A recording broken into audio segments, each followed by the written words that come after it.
Terima kasih rekan-rekan media. Alhamdulillah baru saja kami diterima oleh Bapak Presiden dan mendapatkan arahan langsung dari beliau terkait dengan program-program prioritas yang diamanahkan kepada kami, Menteri Pendidikan Dasar dan Menengah. Tadi kami didampingi oleh Bapak Menteri Sekretaris Negara dan Bapak Seskap.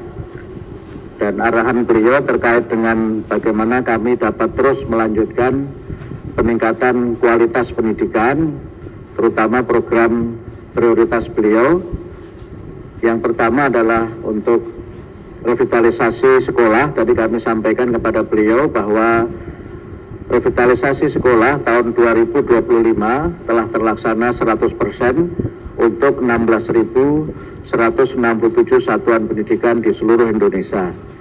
Dan tahun ini kami dengan anggaran yang sudah disetujui DPR 14 triliun itu mengalokasikan untuk 11.744 satuan pendidikan, dan insya Allah akan ada tambahan 60.000 satuan pendidikan, sehingga tahun ini kami akan melakukan revitalisasi untuk 71.744 satuan pendidikan di seluruh Indonesia, semua jenjang mulai dari taman kanak-kanak sampai dengan tingkat SLTA.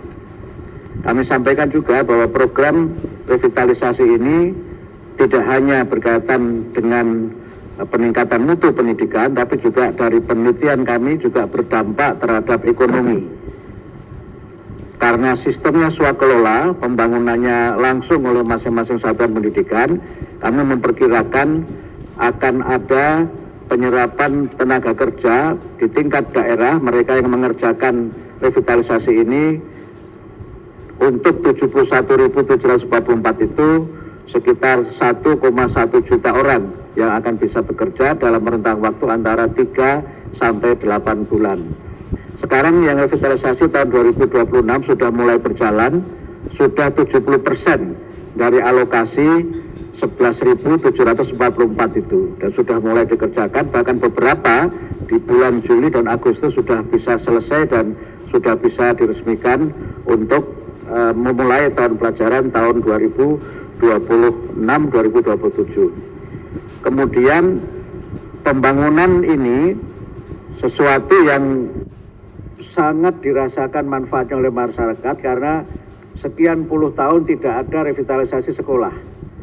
Kami berkunjung ke daerah-daerah, terutama daerah 3T, mereka sangat berterima kasih karena walaupun sebenarnya sesuai dengan undang-undang tanggung jawab pembangunan itu ada pada pemerintah daerah, tapi karena komitmen Bapak Presiden untuk peningkatan mutu pendidikan, kami merevitalisasi sekolah-sekolah itu, baik sekolah negeri maupun swasta, dan itu kami selenggarakan di seluruh Indonesia.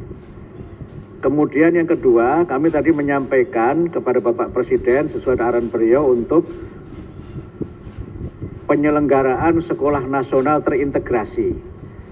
Yang ini merupakan sekolah unggul yang tidak berasrama, yang tahun ini direncanakan kita akan bangun 100 sekolah nasional terintegrasi, dan sudah ada usulan-usulan sekolah yang masuk dari 36 yang sudah kami seleksi, dan tahun ini nanti akan kami mulai, insya Allah 5 itu kami buka di balai-balai yang dimiliki oleh Kementerian Pendidikan Dasar dan Menengah, kemudian ada 1 yang di IKN, dan kemudian 9 yang nanti kita bangun baru di daerah yang sudah diseleksi. Pak Mensesnek nanti bisa menyampaikan terkait dengan proses seleksi itu.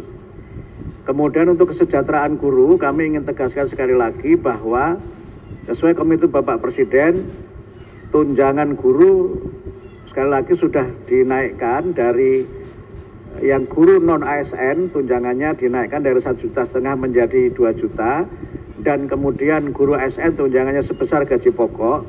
Yang berbeda juga sebagai terobosan adalah tunjangan dan gaji itu ditransfer langsung ke rekening guru setiap bulan.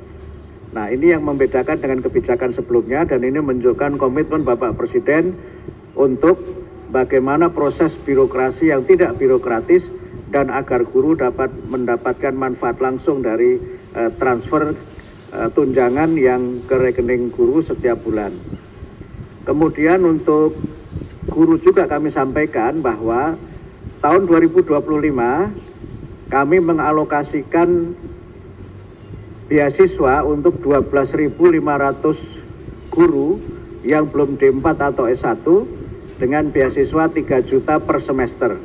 Program ini sudah berjalan dengan sistem RPL, sudah masuk semester kedua, dan insya Allah sebagian akan bisa diwisuda pada tahun ini. Kami rencanakan kalau nanti sudah selesai semua yang 12.500, kami harapkan nanti kami mohon tadi kepada Bapak Presiden untuk dapat mewisuda 12.500 guru yang mendapatkan beasiswa S1 dengan sistem RPL. Nah, tahun ini kami mengalokasikan beasiswa untuk guru yang belum D4 atau S1 sebanyak 150.000 guru dengan nominal beasiswa sama dengan yang tahun 2025 3 juta per semester.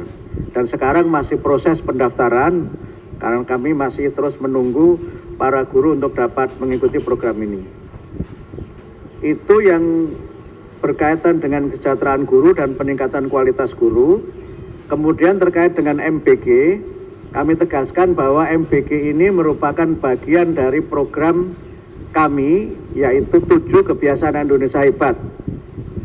Bangun pagi, beribadah, berolahraga, makan sehat bergizi, gemar belajar, bermasyarakat, dan tidur cepat. Jadi kami menjadikan MBG sebagai bagian dari penguatan pendidikan karakter. Sudah kami terbitkan modul-modulnya, dan sudah ada penelitian dari UI dan lembaga yang lainnya yang menunjukkan dampak positif MBG terhadap peningkatan motivasi belajar, kehadiran di sekolah, dan juga terhadap capaian akademik. Dan karena itu kami juga menyampaikan per 10 Juni sudah 80,7% murid yang sudah mendapatkan MBG. Jadi dari 53 juta sekian guru, 43 juta sekiannya sudah menerima MBG, dan mereka menyatakan MBG terus dilanjutkan karena dampaknya sangat positif, baik dalam hubungannya dengan tingkat kehadiran di sekolah maupun dalam hubungannya dengan motivasi belajar dan juga prestasi akademik. Kami kira itu yang dapat kami sampaikan terkait dengan pertemuan kami dengan Bapak Presiden dan arahan-arahan beliau yang berkaitan dengan peningkatan mutu pendidikan melalui revitalisasi. Kemudian IFP, mohon maaf kami tambahkan, Interactive Flat Panel tahun 2025 kami distribusikan untuk 288.865 IFP ke satuan pendidikan di seluruh Indonesia. Sekarang sudah digunakan dan sudah ada penelitian yang menunjukkan dampak IFP terhadap kualitas pembelajaran dan juga terhadap motivasi belajar. Saya kira itu yang dapat kami sampaikan dari pertemuan kami dengan Bapak Presiden dan arahan-arahan beliau untuk program-program prioritas Bapak Presiden dan juga program Kementerian Pendidikan Dasar dan Menengah. Pak Mensesnek, kalau ditambahkan. Saya kira demikian dapat kami sampaikan. Terima kasih pada teman-teman media semuanya. Sebelum lanjut, kami menyampaikan kabar baik bahwa telah rilis produk digital terbaru kami, yaitu 200 template PowerPoint siap pakai untuk guru.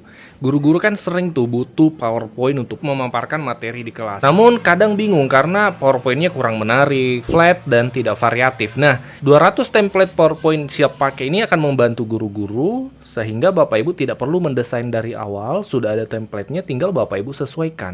Ini cocok untuk semua jenjang ya, mulai dari TK, SD, SMP, SMA, sederajat Bapak Ibu. Jadi Bapak Ibu cuma sekali beli bisa dipakai seterusnya sampai Bapak Ibu pensiun. Jadi silahkan dipesan 200 template PowerPoint siap pakai untuk guru ini di nomor WA admin kami 0823 1332 0383.